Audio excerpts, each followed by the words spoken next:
সিলেট বাংলাদেশের উত্তর পূর্বাঞ্চলের মেঘালয়ের কোল ঘেঁষা এক টুকরো স্বর্গ, যেখানে পাহাড় ছুঁয়ে যায় মেঘ, আর এই পাহাড়ের বুক জুড়ে ঝরে পড়ে ঝর্ণা।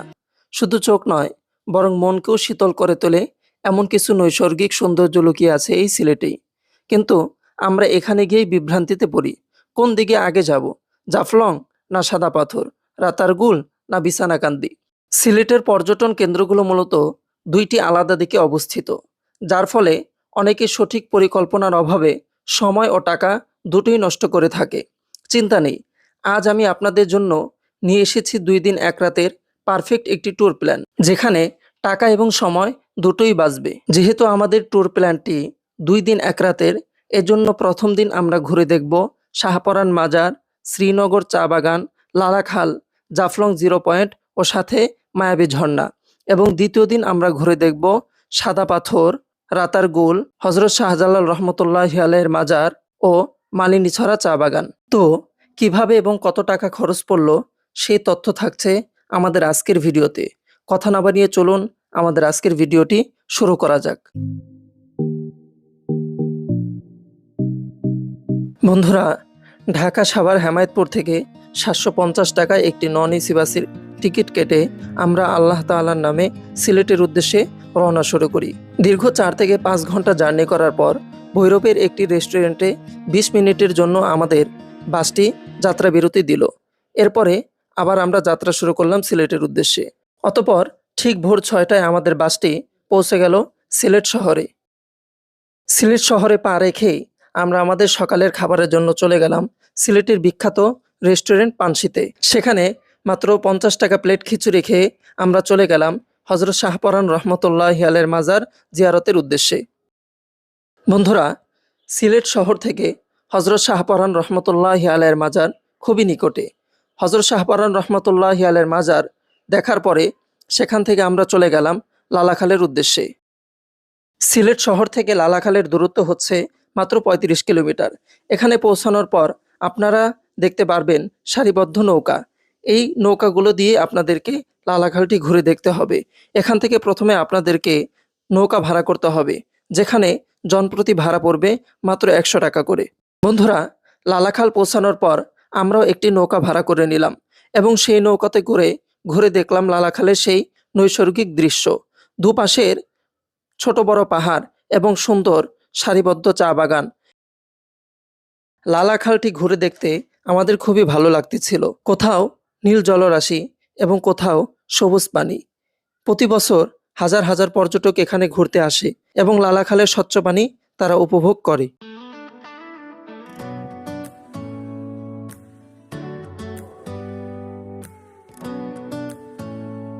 বন্ধুরা, নৌকাতে করে দীর্ঘ সময় লালাখালের সৌন্দর্য উপভোগ করার পর এবার আমরা চলে আসলাম কাশ্মীরের মতো দেখতে সিলেটের শ্রীনগর চা বাগান। এই দৃশ্যটি সত্যি খুবই মনোমুগ্ধকর ছিল। একদিকে মেঘালয়ের সুউচ্চ বড় বড় পাহাড় এবং একপাশে সারিবদ্ধ চা বাগান। জাফলং যাওয়ার পথেই এই নৈসর্গিক দৃশ্যটি আপনারা দেখতে পাবেন।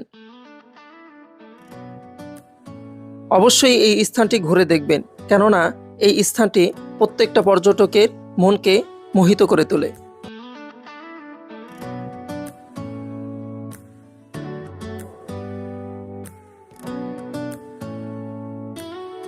বন্ধুরা, সিলেট শ্রীনগর চা বাগান ঘুরে এবার আমরা চলে আসলাম জাফলংয়ে।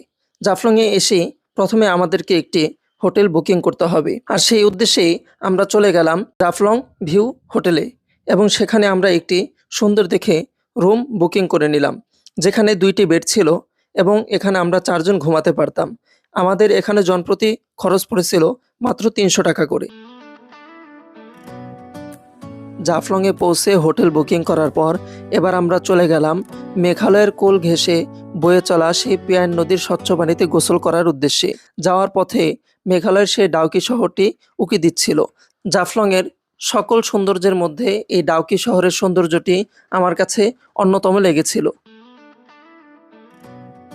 প্রকৃতির অপার মহিমায় ও অনন্য রূপ লাবণ্যে ঘেরা বাংলাদেশের উত্তর পূর্বাঞ্চলের এক স্বর্গীয় ভূখণ্ড হলো জাফলং।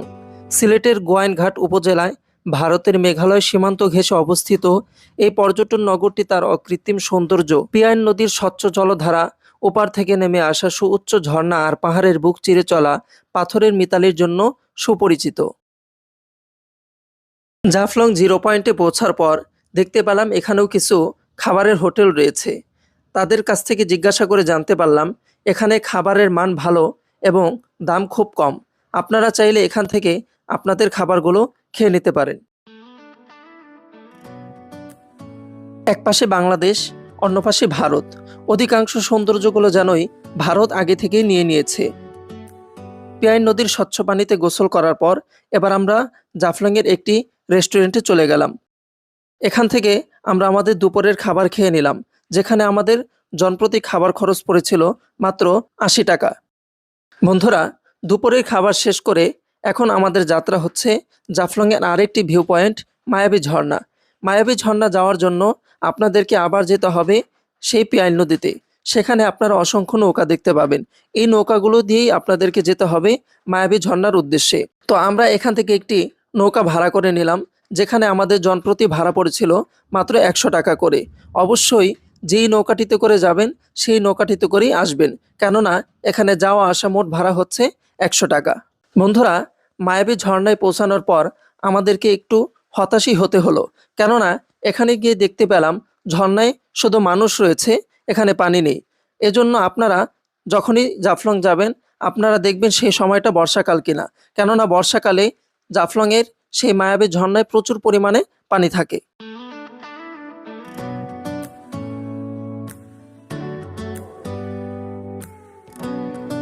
শুভ সকাল বন্ধুরা, সিলেটের ভূমিতে আপনাদের আজকে দ্বিতীয় দিন। তো গতকাল সারাদিন আপনাদেরকে সিলেটের কয়েকটি পর্যটন স্পট আপনাদেরকে ঘুরে ঘুরে দেখিয়েছি, জাফলং দেখিয়েছি। তো আমরা আজকে সকালে এখনও জাফলংয়ে অবস্থান করতেছি। সকালবেলা উঠে একটু হাঁটাহাঁটি করলাম, ওই যে ডাউটি শহর। তো এখন হচ্ছে আমরা জাফলং থেকে চলে যাব আরও আরেকটি পর্যটন স্পটে। তো সেটাও আপনাদেরকে সারাদিন ঘুরে ঘুরে আপনাদেরকে দেখাবো এবং আমরা নিজেরাও সেগুলো দেখব। বন্ধুরা, জাফলংয়ে মাত্র ৫০ টাকায় একটি হোটেল থেকে খিচুড়ি খেয়ে চলে গেলাম মালিনীছড়া চা বাগানের উদ্দেশ্যে। বন্ধুরা, এখন আমি আপনাদেরকে সিলেট ভ্রমণের কয়েকটি গুরুত্বপূর্ণ কথা বলবো। আপনারা প্রথম যেদিন সিলেট শহরে পৌঁছে যাবেন, তো সেই দিন সিলেট শহর থেকে আপনারা চাইলে একটি সিএনজি রিজার্ভ করে সিলেটের আমার ভিডিওতে প্রথম দিনে দেখানো স্পটগুলো ঘুরে দেখতে পারবেন, যেখানে আপনাদের খরচ হতে পারে ১,০০০ থেকে ১,২০০ টাকা পর্যন্ত। তবে আপনারা চাইলে আপনাদের এই খরচটাকে আরও কয়েক গুণ কমাতে পারেন। সেটা হচ্ছে আপনারা সিলেটে লোকাল বাসে অথবা লোকালভাবে সিএনজি ভাড়া করেও ঘুরতে পারবেন। এবং প্রথম দিন সিলেটের এই কয়েকটা স্পট ঘোরার পর আপনারা জাফলংয়ে একটি হোটেল ভাড়া করে নেবেন এবং সেখানে রাত্রি যাপন করার পর পরের দিন জাফলংয়ে আপনারা সিএনজি পেয়ে যাবেন এবং সেখান থেকে আপনারা চাইলে একটি সিএনজি রিজার্ভ করে পরের দিনের দেখানো স্পটগুলো ঘুরতে পারেন। তবে এখানে আপনাদের সিএনজি ভাড়াটা একটু বেশি পড়তে পারে। আমি আপনাদেরকে সাজেস্ট করব আপনারা ভেঙে ভেঙে অথবা লোকাল বাসের মাধ্যমে ঘুরতে পারেন, এতে করে আপনাদের খরচটা অনেকটাই কমে যাবে। তবে যদি আপনারা সিএনজি রিজার্ভ করে ঘুরতে চান সেক্ষেত্রে আপনাদের ভাড়া পড়তে পারে ১৫০০ থেকে ১৬০০ টাকা পর্যন্ত। আমি আপনাদেরকে একটা কথা বলে রাখি, আমি যে এই ২ দিন ১ রাত সিলেট ভ্রমণ করেছি এতে আমার মোট খরচ হয়েছিল মাত্র ৩৫০০ টাকা, কেননা আমি একটি ট্যুর গ্রুপ থেকে গিয়েছিলাম। তো আপনারাও যদি এভাবে লোকালভাবে ঘুরতে পারেন তাহলে আপনারাও ৩৫০০ থেকে ৪,০০০ টাকার মধ্যেই সম্পূর্ণ সিলেটটি ঘুরে দেখতে পারবেন। বন্ধুরা, মালিনীছড়া চা বাগান ঘুরে দেখার পর এবার আমরা চলে আসলাম রাতারগুল। রাতারগুলে এসে আপনাদেরকে প্রথম নৌকা ভাড়া করতে হবে। এখানকার নৌকা ভাড়াগুলো নির্ধারিত, যদি একজন হয় তাহলেও ৫৫০ টাকা, যদি ৬ জন হয় সেক্ষেত্রেও ৫৫০ টাকা। তো এখানে আমরা ৫৫০ টাকা দিয়ে একটি নৌকা ভাড়া করে রাতারগুল স্পটটি ঘুরে দেখতে লাগলাম।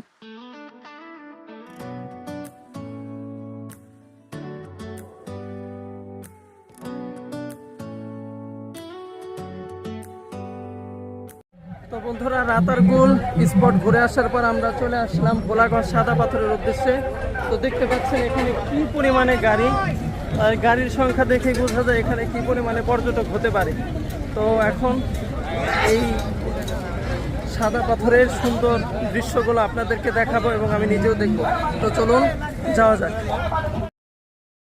বন্ধুরা, সাদা পাথর পৌঁছে আমরা আমাদের দুপুরের খাবারের জন্য চলে গেলাম একটি রেস্টুরেন্টে এবং সেখান থেকে আমরা জনপ্রতি মাত্র 170 টাকা করে হাঁসের মাংস দিয়ে খাবার খেয়ে নিলাম। খাবার খাওয়ার পরেই এবার আমাদের যাত্রা হচ্ছে সাদা পাথর মেইন পয়েন্টে। এই মেইন পয়েন্টে যাওয়ার জন্য আপনাদেরকে এই ধলাই নদীটি পার হতে হবে এবং নদী পার হওয়ার জন্য আপনাদেরকে ভাড়া করতে হবে একটি নৌকা, যেখানে আপনাদের ভাড়া পড়বে জনপ্রতি 100 টাকা করে। বন্ধুরা, এই নৌকা দিয়ে আমরা চলে আসলাম সাদা পাথর পর্যটন স্পটে। তো এখন হচ্ছে সেখানে হেঁটে হেঁটে আমাদের কিছু দূর যেতে হবে। বন্ধুরা, এদিকে দেখতে পাচ্ছেন ঘোড়াও রয়েছে, চাইলে আপনারা ঘোড়ার রাইডও গ্রহণ করতে পারবেন। আর একটি গুরুত্বপূর্ণ বিষয় আপনাদের জেনে রাখা আবশ্যক, সেটা হচ্ছে আপনারা যেই নৌকাটিতে করে এই সাদা পাথরে আসবেন অবশ্যই সেই মাঝির নাম্বার আপনারা রেখে দেবেন, অন্যথায় কিন্তু আপনারা এখান থেকে পার হতে গেলে আপনাদের খুব কষ্ট পোহাতে হবে। এজন্য যারা এখানে আসবেন, যেই নৌকা দিয়ে আসবেন ওই নৌকার মাঝির অবশ্যই সেই নাম্বারটা আপনারা সংগ্রহ করে রাখবেন। প্রকৃতির অপার সৌন্দর্যের এক নীলাভূমি বাংলাদেশের সিলেট অঞ্চল। চা বাগান, ঝর্ণা আর হাওরের পাশাপাশি সিলেটের অন্যতম এক আকর্ষণ হলো সাদা পাথর পর্যটন কেন্দ্র। সিলেট জেলার কোম্পানীগঞ্জ উপজেলার ভারত সীমান্ত ঘেঁষে অবস্থিত এই স্থানটি যেন প্রকৃতির এক জীবন্ত ক্যানভাস। ধলাই নদের স্বচ্ছ শীতল জল আর মেঘালয়ের সবুজ পাহাড়ের কোল ঘেঁষে শুয়ে থাকা হাজারো সাদা পাথর মিলে এখানে তৈরি করেছে এক স্বর্গীয় পরিবেশ। প্রতি বছর লক্ষাধিক মানুষ ভ্রমণ করতে আসে এই সাদা পাথর।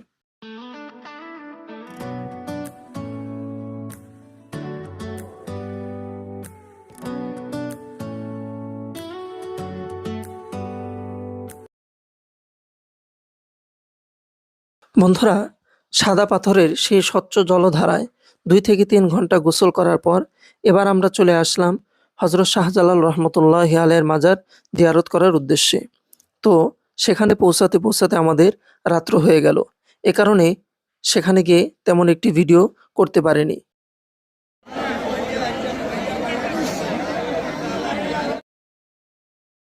এই ছিল আমাদের আজকের সিলেট ভ্রমণের একটি গল্প। আমি আপনাদেরকে চেষ্টা করেছি এই ভিডিওতে সম্পূর্ণ সিলেটের প্রত্যেকটি স্পট ঘুরে দেখার জন্য। হয়তোবা 2-1টি স্পট এখান থেকে বাদ পড়েছে। তো আপনারা চাইলে আমার মতো করে এরকম 2 দিন 1 রাতের একটি ট্যুর প্ল্যান করে সিলেটের সেই নৈসর্গিক প্রাকৃতিক দৃশ্যগুলো আপনারা দেখে আসতে পারেন।